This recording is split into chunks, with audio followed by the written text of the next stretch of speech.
Finish this or die trying. Burns for you.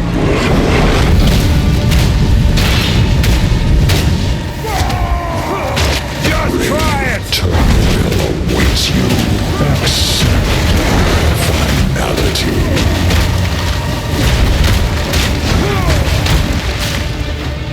Your affliction upon her will soon be erased.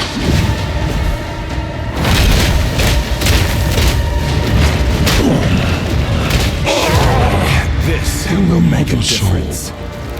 Must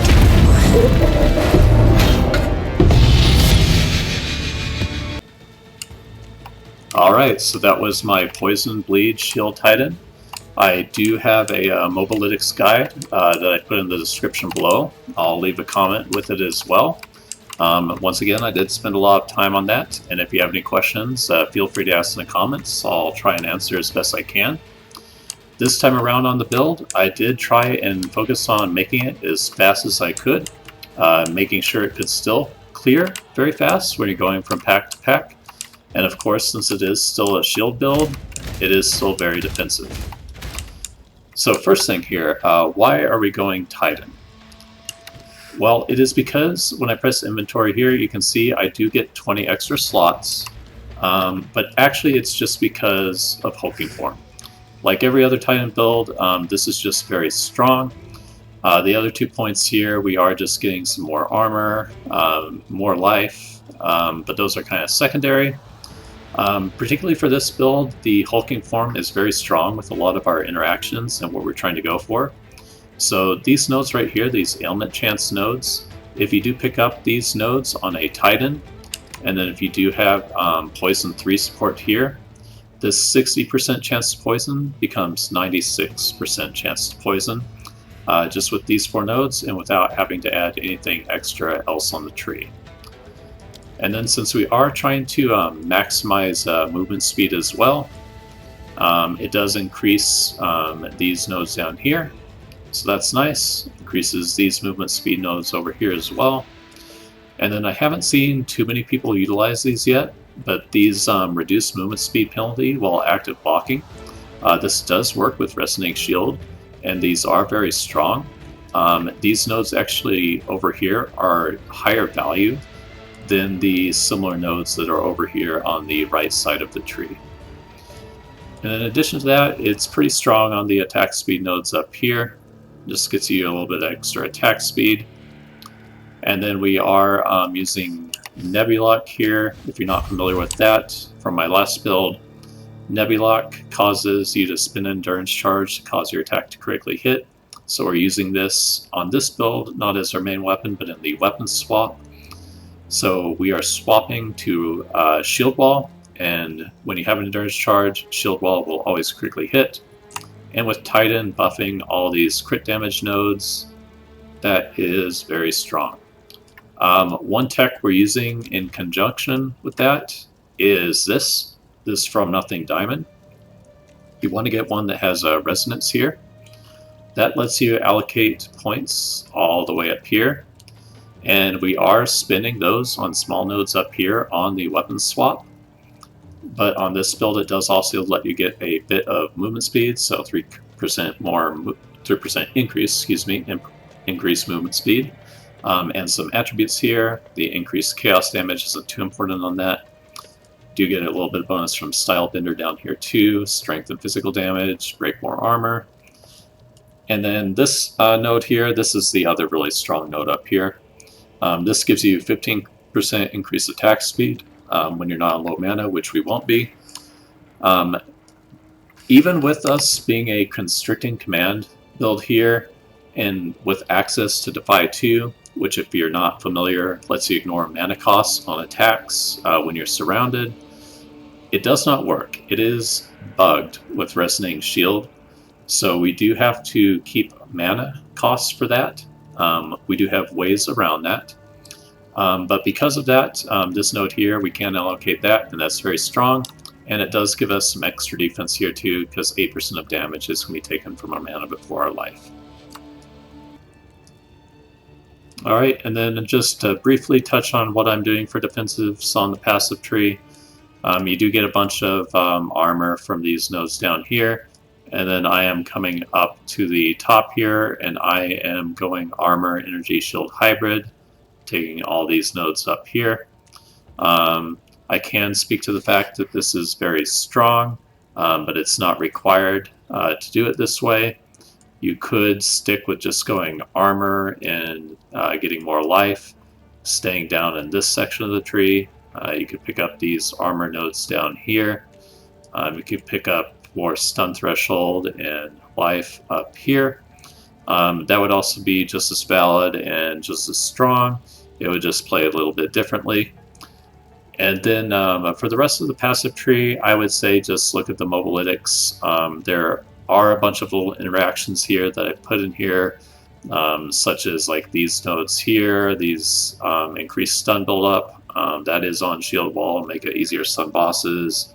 And then when you do, you can get an extra charge if you need it. When you're very geared, you probably won't need this, but just as a general build idea, I think this works pretty well. But just check the passive tree for that. And again, if you do have any questions, just ask in the comments and I'll try to answer as best as I can. Next, I wanted to go over the gear here. So this is a constricting command build. You do want to pick one of these up. You don't need to start right away with one that has 5 fewer enemies to be surrounded. You can go with one that just has 4 fewer enemies. This will still give you all the benefit when you're actually fighting monsters. The main reason you go from 4 up to 5 is that does cause your movement speed that you gain from this to always be active, and that is very nice. At this point in the league, I think even one of these with the extra socket and 5 enemies is down to about 3.5 div, it looks like. So it is achievable. On a shield build like this, the most important thing is to keep an eye out for a high armor value shield. If you try and get one like this, it is going to be very expensive, but you do want to push the armor value as high as you can, because that's the biggest thing that's going to increase your damage. Also, a cheaper shield you can use when you're first starting here later on.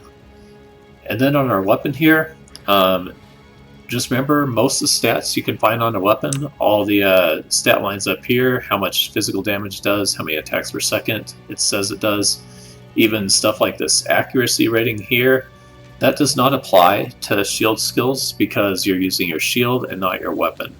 A little bit confusing, but just know the way that those skills calculate their damage is 100% based on offhand and not on main hand. However, we can still put some useful stats on the weapon here, which is what we've done. So you do want to find one when you can that has this gain mana per enemy killed.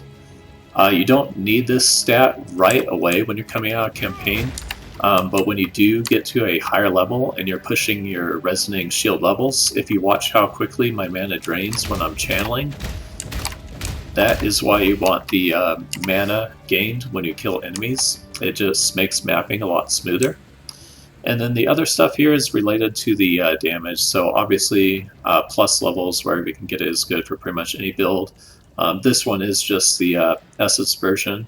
That's actually what you want because this will affect the Herald of Blood here too, along with Resonating Shield and everything else. And then we have another Essence craft on here, a chance to gain Onslaught when you kill.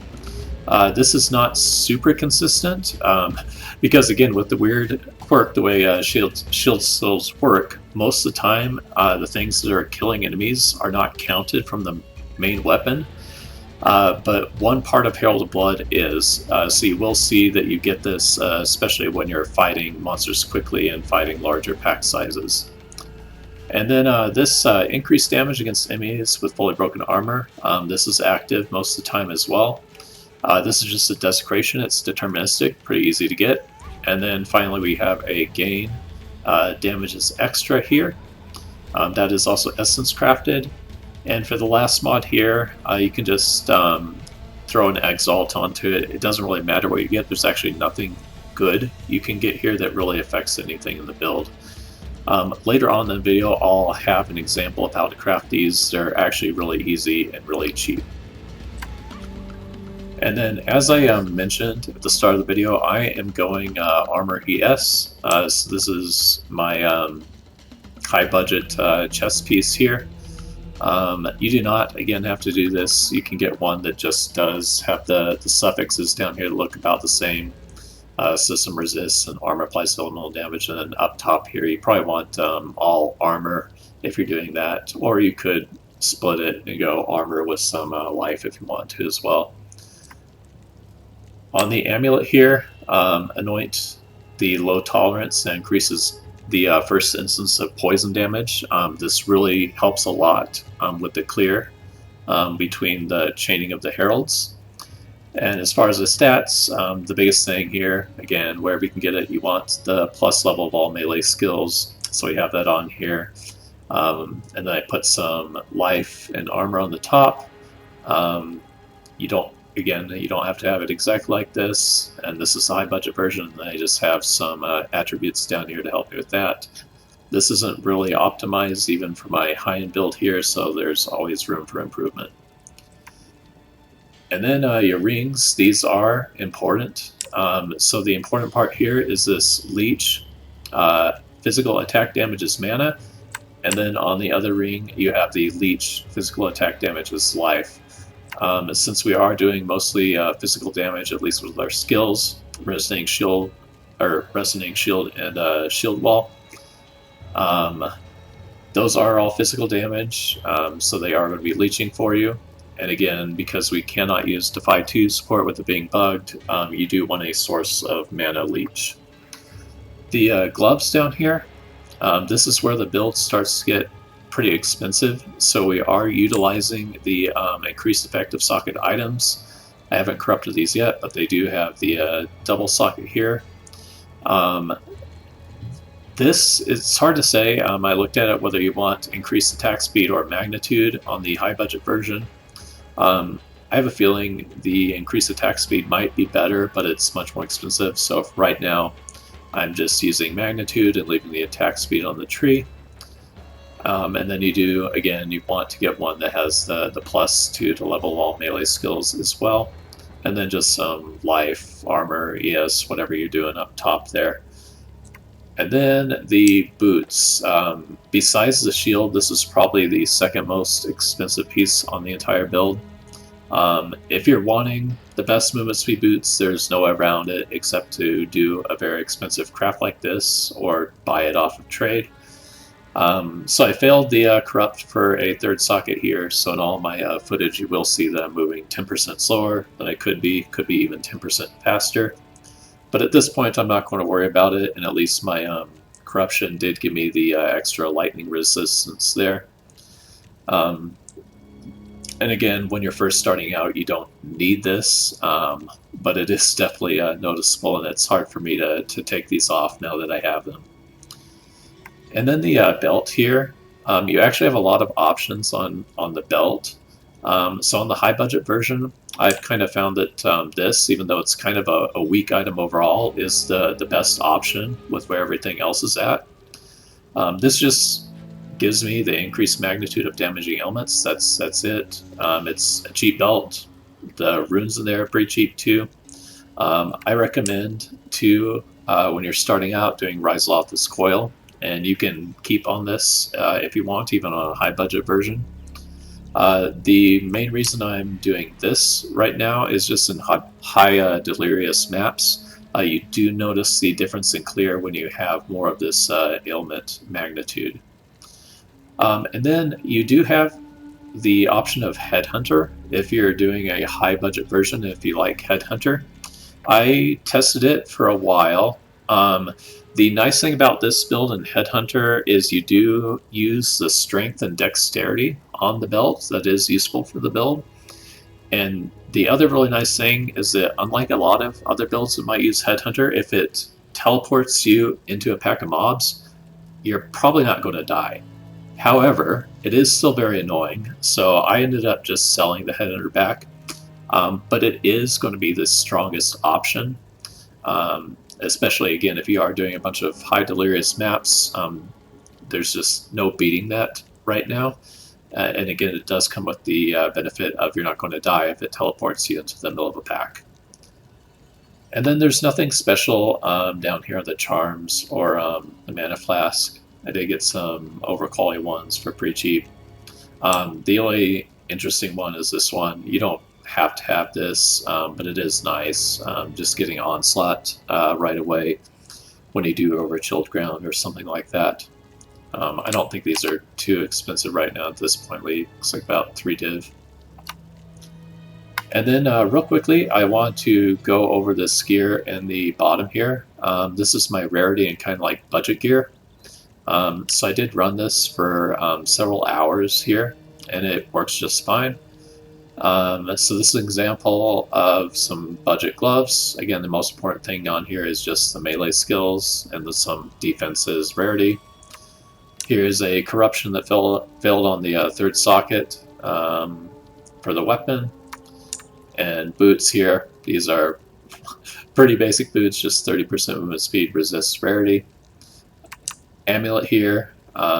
This again just stacks rarity and has the melee skills, life, and some attributes. And then rarity on one of the rings. And then again, it is important you have one with physical attack damage as life, and then physical attack damage as mana here, and fill out the resists and stuff on the other one here. Rizloth is coil when you're first starting if you're on a budget. This is pretty cheap and fits into the build pretty well. Chests. This particular one, I think, yeah, this is my level 62 chest. I bought this right out of campaign when I was first putting the build together. You just want one that has some pretty high armor and then fills out your resists. And then this is an example of the budget shield. This is a good one. Back when I bought this, it was a div. If you are doing a lower armor values, this one's only 900. You can find good ones that actually have other stats you want, like life and like the 3 elemental resistances here. This one right now would run you about 3, so it would be one of the more expensive pieces in the build. You don't have to get one that's exactly like this, but just keep in mind when you're looking, it's fine when you're starting out with to be like 900 armor, 1000 armor, and that will save you a lot of your budget. Apologies for the cut in here, but I did want to go over the jewels that the build is using. So as I mentioned in the start of the video, you do want a From Nothing, one that allocates resonance. Right now, in the in-game version of this build, I am using a Prism of Belief, only a +2 to level of all shield walls, just to save a bit instead of on the +3, and really the +3 is not needed. And then down here, you can get these Time Lost Rubies. These are rare Radius Jewels. The in-game one would have increased effect of small passives. You can get that, and you can get also increased effect of notables in Radius. So if you do get one of those, particularly in this slot here, it's really good. You can even, in some versions of this build, pick up these nodes here as well. Those are pretty expensive, so I haven't done this. This one I'm using right here is actually one I found on my own. Just has some good stuff, the increased magnitude of bleeding, rage on melee hit, and area of effect. Particularly on this build, if you can get some AoE, that just makes it feel smoother and make it much cooler. And then up here, I am using a Heart of the Well. You can get a bunch of different things on this. This one's kind of just an all-rounder. So I have increased energy shield because I am doing the hybrid thing, and 1 gain damage to extra chaos. You could go 2 gain damages, extra damage. You could not do the movement speed if you don't really care too much about 2% extra movement speed. But I just picked this one because it wasn't too expensive and kind of fit the build. I'll have in the Mobalytics the rare jewels you want. Those work fine as well. But if you can, try and find particularly at least one good Time Lost Ruby. You can get one that looks like this, and I don't think it's going to be too expensive. Alright, so how does the build actually work and what skills are we using? So we are using Resonating Shield for most of our mapping. The reason for this is it's a very strong skill to trigger the interaction between Herald of Blood and Herald of Plague here. And when you are channeling Resonating Shield, you're always active blocking, so you are actually blocking everything. That even includes like explosions on the ground. That was a change this league, is they made it work on that. So most of the time people think active blocking is kind of clunky, but when you can just do this the entire time and it's killing everything, it becomes not clunky and also very defensive. As far as the skills that we're running on it, most of the time I recommend you run Steadfast 2 support. If you are on higher gear levels and you're getting comfortable with the build, if you know where your stun threshold is kind of at, and if you're not running high delirium maps, you can run mobility in here instead. This will just make you go faster. Makes it so that you're almost going at full speed when you're channeling Resonating Shield. But for the most part, especially when you're getting used to the build, I recommend you run Steadfast 2 here. And especially if you are doing high delirium maps, this is what you want to have in here. The other skills, you do have Heft and Close Combat here for more damage, and then you do have Bleed 3 here for the bleed, and Poison 3 here for the poison. Similar thing going on here on Shield Wall.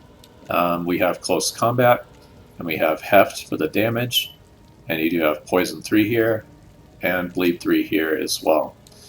The outlier here is going to be Adaluli's Bloodletting. This is where we're putting this lineage support. You do not need this if you're coming straight out of campaign and going to maps, but you can see if I take this out, I'm at 38,000 sheet DPS, and if I put it back in, it's going to bring me to 69,000 sheet DPS. The thing to keep in mind with this is that we are using Nebulock here on weapon set 2. Nebulock causes us, when we have an endurance charge, to always critically hit. And Shield Wall here, this is on weapon set 2. So when we're mapping, we always have those endurance charges, so it's always going to critically hit. And when you're bossing, those endurance charges are pretty easy to get, so most of the time it's going to critically hit there as well. Infernal Cry here.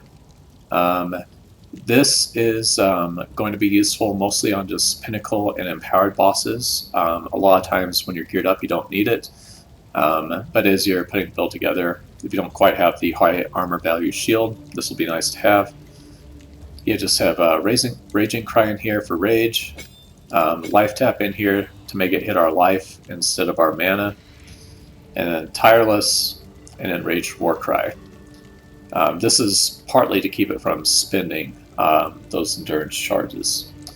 You do have the option if you want to try Fortifying Cry, but I've found that once the build is put together, Infernal Cry is still just better. You use it before you use Shield Wall. You can drop up to 2 Shield Walls and it will empower them and make them deal a lot more damage. Magma Barrier, this is required. This is nice for the build. The thing it's on here for is that when we block once every 8 seconds, it gives us an endurance charge. Our first 2 supports here give us a chance for extra charges, and then this just increases the area, magnified area 1, and fire attunement for a bit more damage. For bossing, a lot of the times what I do is just hold up Resonating Shield, get 1 active block, and that'll give me 1 to 2 endurance charges.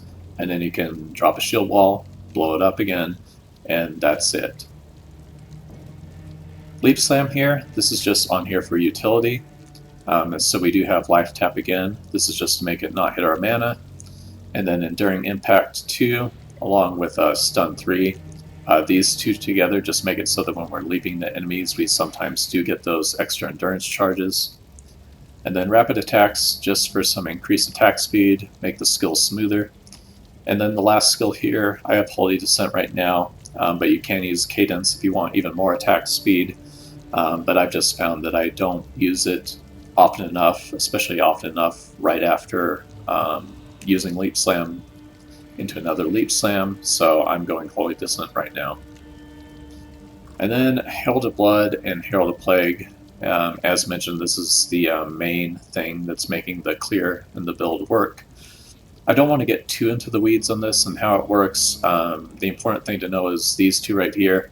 You have Bleed 3 as your first support, and then you have Bursting Plague as the second support. Bursting Plague deals physical damage based on the poison damage you deal. So that physical damage can bleed if you enable it with Bleed 3. And once that does bleed, then it triggers Herald of Blood again. That's the short version, and then these other 3 supports on here just make that interaction stronger. So you have Poison 3, Escalating Poison, and Magnified Area. Herald of Plague, same thing, just makes this interaction spread and stronger, along with the poisons you're doing on your Resonating Shield. The main thing to note here is this is a low-level Spirit Gem, so this one's level 10. You could do level 11. Kind of depends on what your attributes look like, so you don't want the dex requirement here going too high, and the only thing extra levels affect on Herald of Plague is how far it spreads. It's 1.7 here on level 11, and we do have some extra area effect as well, and that works just fine, so you don't really need to worry about scaling up the level of this. Only useful thing to really throw in here is Chaos Mastery. And then in here, if you do have some extra spirit, you can just throw one of the supports in here. Right now I have Vitality. And then I have these 2 on here, but they're not actually part of the build. These are more just options. So even on my high budget version right now, I'm not running Scavenged Plating just because, although it would be nice and I would like to add it, I need to recraft my body armor or get some more spirit on the amulet in order to do that, and right now I just don't have it. So it is nice to have for mapping, but not required. And then if you do not like the having to block once on bosses, you can do the Perfect Strike here as well. Perfect Strike along with Perfective Endurance. You do one of these, you hit the perfect timing window. That'll give you a guaranteed endurance charge, and then you can drop your shield wall and blow it up that way instead. But as you can see from some of the footage, and I've been playing this build a lot, I've honestly just found it easier to ignore trying to do it this way. Just get one block off and then drop your shield wall, blow it up, and then kill the boss that way. Alright, so I did want to jump into a map here, kind of just show why this build is so strong. So, okay, I think I'm on an experienced setup, but I'll be fine. Have the Overpowered Titan inventory here. These are all pack-sized maps. That's what I prefer to run, especially when I am doing anything with experience like this. So this should work.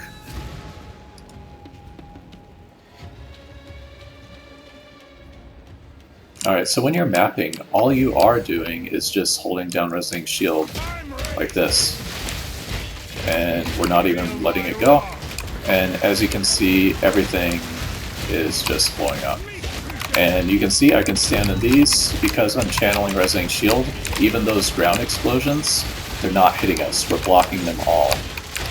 So the nice thing is that you do get benefits from being scaling your defenses up with your stun threshold, but when you're first putting the build together, because you are blocking all the hits, you do not even need to be fully resist capped.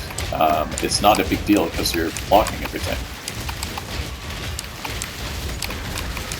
Alright, so I'm not going to run the whole map here, at least not with this gear. I do want to port out here, put on some of the gear I had in my inventory. So this is my rarity gear here, but it is also a lot less strong. And you can see that even on low gear levels here, the build works perfectly fine. Put on my level 62 armor. And we'll even put on the 900 armor value shield here. I'm not going to put on the 4 fewer enemies just because I don't want to lower the movement speed. And I really hate to just do 30 increased movement speed, but you can see that even with this, it's not too bad. Let me just make sure I haven't ruined my character here. Alright, so you can see still resist capped on elemental, low on chaos. And if I go to one of my skills here, you can see we are now at 165 rarity. This is pretty weak on the defenses, but you can see it's actually just still not a problem. And again, even with that much lower arm value shield, the interaction still works. You can see some of the rares do take longer. You can still pop them with a shield wall like that, like I just did. I won't click on the shrine, just because I do want to have this as a demo here, but obviously when you're mapping, you can click on the shrines. Hopefully it won't take too long to find the boss here. I am not the best at the layouts.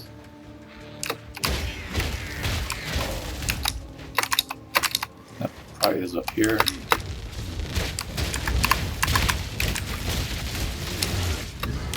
Here we go. We had an endurance charge there, so you can just spin it right away and kill him like that. But if you're not able to do it that way, you just hold Resonating Shield, get one block off. That will give you your endurance charge, and then you drop a shield wall, and then you blow it up. And you can see that I don't think this was an empowered boss, so it might not have worked for that. But you can see even with a 900 value armor shield, it still works just fine. And if you are needing more damage, just invest more, get a shield that looks like this instead, and you'll still usually one-tap most empowered bosses. Okay, so I did want to include a part of how to craft this weapon here. It's actually pretty easy. So what you want to do is just go to the trade website. You're looking for just a 2 sockets, so an exceptional one-handed mace. What you're looking for is one that has this mana per enemy killed, and ideally you want it to look like this. So it's 1 suffix, and then the other 2 suffixes are free. Nothing else matters. That's all you're looking for. It's just that 1 suffix to gain mana per enemy killed. So you're just going to go ahead and purchase this. Buy then. And then it's basically just essence crafted. So because we have open suffixes, you can just add the plus levels here, and we don't care about any of these prefixes that it's going to remove.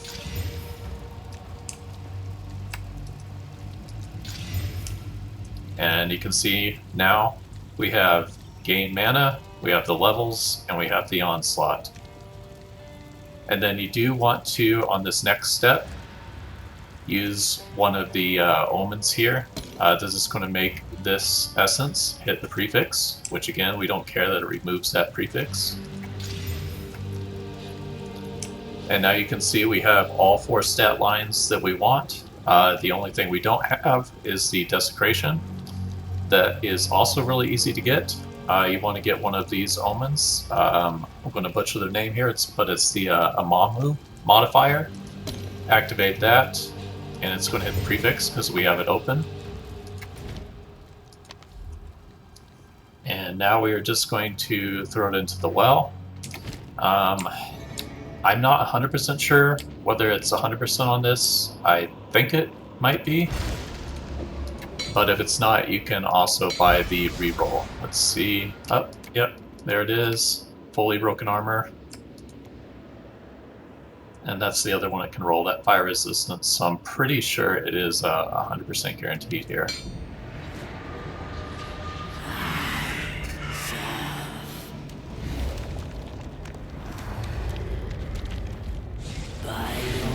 Okay, and that is basically it. The only other step here is if you want to, you can go ahead and try for a 3rd socket. Let's see if we get lucky here. This isn't required, but they're cheap enough to make that it's not a big deal if it does miss. And we missed, but you know what? 1 rage on hit, not bad. Alright guys, so if you're still at the end of the video here, still watching, thanks for checking out my build guide here. I know some of you probably saw the teaser of this build I posted last week. Apologies for the delay in getting this out. When I posted that last week, I thought it was maybe a few days out from having this video and the written guide finished. Lesson learned, I will not do that in the future. I do also know, I can see my mic was peaking. I didn't have time to fix my hardware, to look into more software options on making that sound better. I'll work on that in the future. Again, I am not really a YouTuber, so apologies for that.